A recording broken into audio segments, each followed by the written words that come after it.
بسم الله الرحمن الرحيم.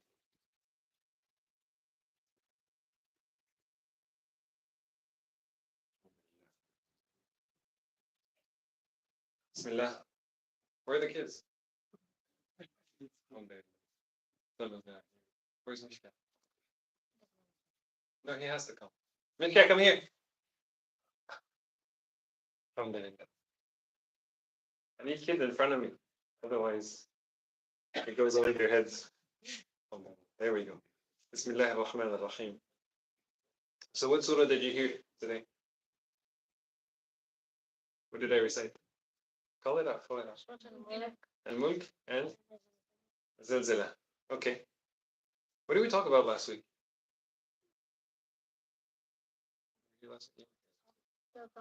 What surah did we talk about last week? Iqra.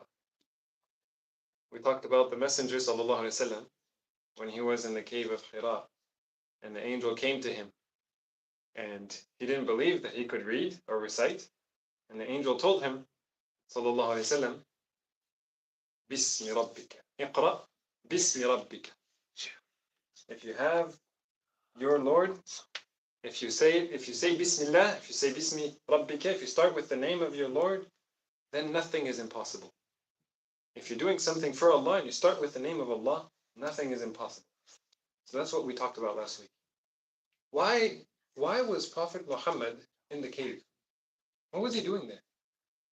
Yeah. He was reflecting. He was reflecting. Yeah. Huh? Meditating? Yeah. Why was he meditating? Like he was there so he could be calm. Okay. Yeah. He went there for how many? Like, did he go just for a few hours? No. Take a mental break? He spent the whole night. The whole night? Just one night? No. He was spending days and nights there. Why? Why was he going all the way out there? 2 hours walk to go to the cave? Yeah. Because he wanted to have a break from Mecca. Okay, he wanted to have a break. Why did he want to have a break? What was wrong? He's not sure. He saw things in his city that he didn't like or he didn't understand, and he wanted to do something about it. Right? So now let's connect that to what I recited. Can you keep a secret? Can you keep a secret? Yeah? No. Can you keep a secret? What's the Arabic word for secret? What's the Arabic word for secret? It sounds kind of like the English word. Secret. Secret. So in the first rak'ah, I recited at the end, وَأَسِرُّوا قَوْلَكُمْ أَوْ جَهَرُوا بِهِ. أَسِرُّوا. Sir. Secret. Also, maybe you memorize Surah Al-Tariq. Raise your hand. Al-Tariq? Surah Al-Tariq? 1, 2, 3. That's it? Okay, that's fine. يَوْمَ تُبْلَى Sarair. Secrets. Sarair. Secrets. Okay. So, the Prophet ﷺ, he noticed as he's growing up, as he becomes a young man and an adult, he notices that in the city he lives, there are people doing all sorts of bad stuff. All over the place. And he sees them and he's wondering what's wrong with these people. He loves them because that's where he's born. That's his hometown. And there are many people he loves there. But there's also many people he sees them doing crazy bad stuff. I remember when one day, I think I was 10 years old, and I was so upset at my little brother, I wrote a nasty paper and I left it on his desk. Oh my. I was grounded for the whole weekend because he gave the paper to my parents. And then my parents came to me and said, what is this? Can you read it? How could you write something like this about your brother? Deep inside, I knew I had done something wrong. You know when you do something wrong and you don't want anybody to see you? Why don't you want anybody to see you? Because you know it's something wrong. You know it's something wrong. So you want to do it in secret. I was hoping my little brother would not do anything about it. Then my parents would never find out about it. I was hoping it would be a secret. I was so upset I wrote this paper. One time, this was when I was 16, I think. I came out of school, and in France, you have to ride the public transportation. The bus is not like school buses. It's actual public transportation. There's all sorts of people on the bus. And when I got off the bus, there were 3 teenagers, maybe 2, 3 years older than me, and they robbed me. Your cell phone. Give me your cell phone. They robbed me on the street. I couldn't do anything. I was too scared. I was so scared. Three guys older than me. They robbed me on the street. I came home. I was so shaken. My dad saw something was wrong. He put his hand on my shoulder. He said, "Don't worry. It's nothing. It's nothing. Don't worry about it." Imagine the Prophet ﷺ seeing people getting robbed every day. Subhanallah. He knows something's wrong. He knows that it's wrong to rob, right? Sallallahu Alaihi Wasallam. So raise your hand if when you do something wrong, you can feel it inside that it's wrong. Raise your hand. When you do something wrong, do you feel it inside that it's wrong? Yeah? Yeah? Parents are here, so you have to raise your hand.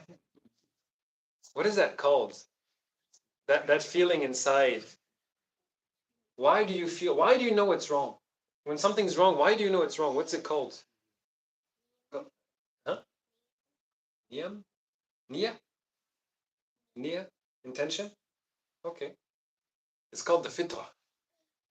Allah created you with, naturally, you have the fitrah that you know something is right or you know something is wrong.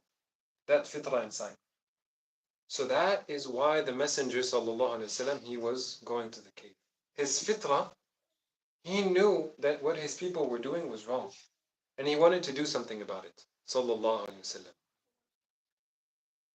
And he wanted it to stop, yeah. Now, when somebody does something wrong and nobody finds out, did they get away? Yes. Raise your hand if you think they got away. Nobody finds out. Did they get away? Raise your hand if you think they got away. Yeah? No? Yeah? Raise your hand if you think they didn't get away. Why did they not get away? Why do you think they didn't get away? Allah knows. Okay, so now the Messenger of Allah sallallahu alaihi wasallam, he knows. Maybe they're getting away now. Nobody found out. Nobody's doing anything to them. Did they completely get away? No. Did they think that they completely got away? Most of the times, actually, people think that they completely got away. So that was the main thing on the Prophet's mind, sallallahu alaihi wasallam. He went to the cave. That's one of the main things. Of course, not the main thing. One of the main things that was on his mind. I know these people are not going to get away, but they seem to think that they're going to get away with it. Robbing every single day. You know how they used to rob? They had something called riba. Riba was the biggest robbery. Every single day, people had to give them money. So the Prophet ﷺ, he knew that they would not get away, but he didn't know how to convey that message. And last week we said, Allah Azza wa Jal gave him the message so that he could guide his people, make them realize that they're not going to get away. So that's one of the very first things that he told his people. That's one of the very first things that Allah revealed to him in the Quran, is that you will not get away with anything. So let's go back to those secrets. Can you keep a secret? Are you able to keep a secret? So if you keep a secret, where are you going to keep it? Can you keep a secret? Where are you going to keep it? Like if somebody says, "Can you keep my jacket? I'm going to go play soccer. I'm going to keep your jacket with me. I'm going to hold it, or I'm going to put it here." If I give you a secret, where are you going to keep it? Hide it. In your heart, right? Like you said. That's what I said. In your heart? Yeah. You said. She said also. In your heart. Other people say in the chest. Kind of the same thing, right? What's the word in Arabic for heart? Qalb. Okay. What about chest? Sadr or sudur. So in the Quran, actually, when you have sadr or sudur, and when you have qalb or qulub, sometimes the translator will say heart for both of them. So people keep their secrets in their heart. Now, the Prophet ﷺ, he knew they were not going to get away. He knows that it's secret. Is it secret for Allah? Can you hide something from Allah? No. No, he knew this. He looks So Allah explained to the Prophet ﷺ how things are going to work on the Day of Judgment. All of you have, most of you know this. أَفَلَا يَعْلَمُ إِذَا finish for me. أَفَلَا يَعْلَمُ إِذَا بُعْثِرَ مَا فِي الْقُبُورِ وَحُصِّلَ مَا فِي الصُّدُورِ. There will be a day. That's the surah right after Surah Al-Zilzala. What's the name of the surah, by the way? Adiyat. Yeah. There will be a day that everything in the chest will be brought out. There's no secrets possible. You can keep it in your chest all you want. Allah knows. I also finished when I recited Surah Al-Mulk in the first rak'ah. I finished وَأَسِرُّوا قَوْلَكُمْ أَوْ اجْهَرُوا بِهِ. Say something in secret, keep it a secret, or tell people it doesn't matter. إِنَّهُ, who can finish? وَأَسِرُّوا قَوْلَكُمْ أَوْ اجْهَرُوا بِهِ إِنَّهُ عَلِيمٌ بِذَاتِ الصُّدُورِ. You can keep it secret all you want. Allah knows what's in your chest. So that's one of the main things that the message came with. The Quran, that was one of the main things that the Quran was teaching people. Allah gave the Prophet a manual, a textbook, so that he could teach his people. Look, make it secret in your chest all you want. Allah knows what's in the chest. Allah will actually bring it out for everybody to see.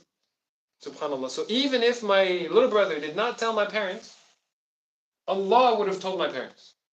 And on the Day of Judgment, I would have been exposed. My paper would be for everybody to see. Look what Michael wrote to his little brother.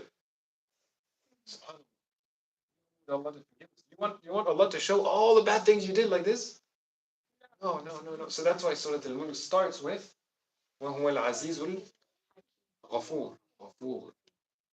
He has the authority. He can expose you. He can bring out every single thing you did and show everybody. That would be so terrible. What a disgrace. I would put my head in the dirt. I would dig a hole and bury myself. If everybody had to see every single bad thing that I did, right? But Allah can't do that.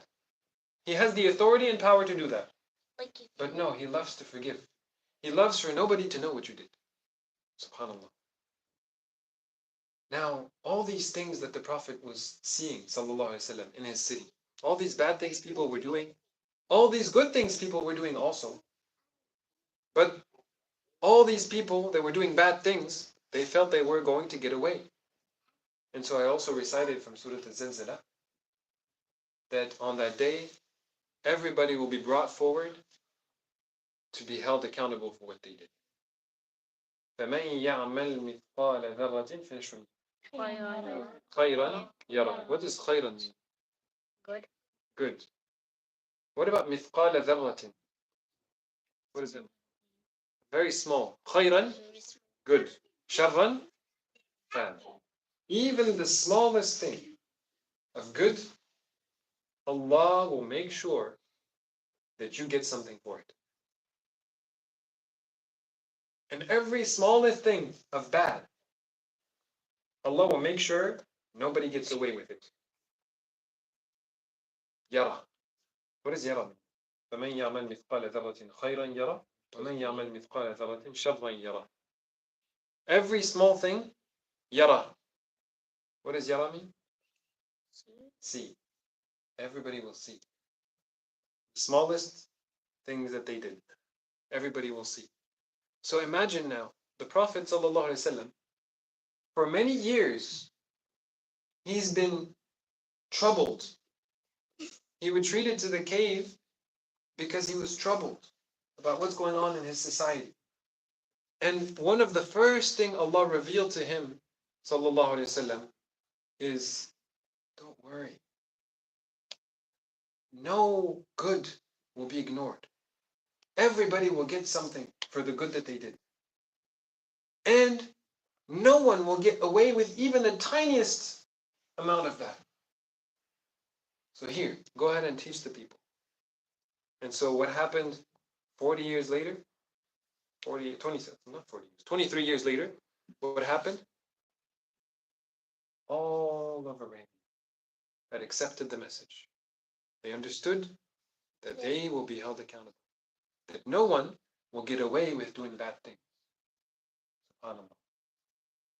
I love to talk about this part of the story, to understand what was the Prophet's mindset, sallallahu alaihi wasallam, when he went to the cave of Hira? And I know you know a lot about this. You know a lot of stories that relate to the Prophet sallallahu alaihi wasallam when he went to the cave of Hira. So we're going to talk about that. We're going to talk about a few other stories next week and the week after that, inshallah. To understand what was the Prophet's mindset when he went to the cave. Because his mindset is what Allah tells us about in the short surahs that you have all memorized. Today, what short surahs did we do? Or talk about? Al-Zalzala and Al-Adiyat. Yes. Last week we talked about Iqra. We're going to talk about these short surahs and how they explain to us who the Prophet was, sallallahu alaihi wasallam. Sometimes I wish I could meet him. Do you wish you could meet him? Sallallahu alaihi wasallam. So today is Friday. I have a job for you. I have an assignment for you. Well, today is Jumu'ah. As soon as Maghrib comes, Maghrib is over, right? You even prayed Isha already. It's the new day. So we are in the night of Jumu'ah before the day of Jumu'ah. So your assignment is to say 100 times Allahumma salli ala Muhammad before tomorrow night, before Maghrib tomorrow night. 100 times. You know how long it takes? 5 minutes. 2.5 minutes. Yeah. Allahumma salli ala Muhammad 100 times takes 2.5 minutes. Yes. If you say more, then it takes a little bit longer. Allahumma salli ala Muhammad wa ala ali Muhammad kama sallaita ala Ibrahim wa ala ali Ibrahim. If you say the whole formula, then it takes longer. سبحانك اللهم وبحمدك نشهد أن لا إله إلا أنت نستغفرك ونتوب إليك. اللهم صل على سيدنا محمد. You're gonna play soccer? I think so.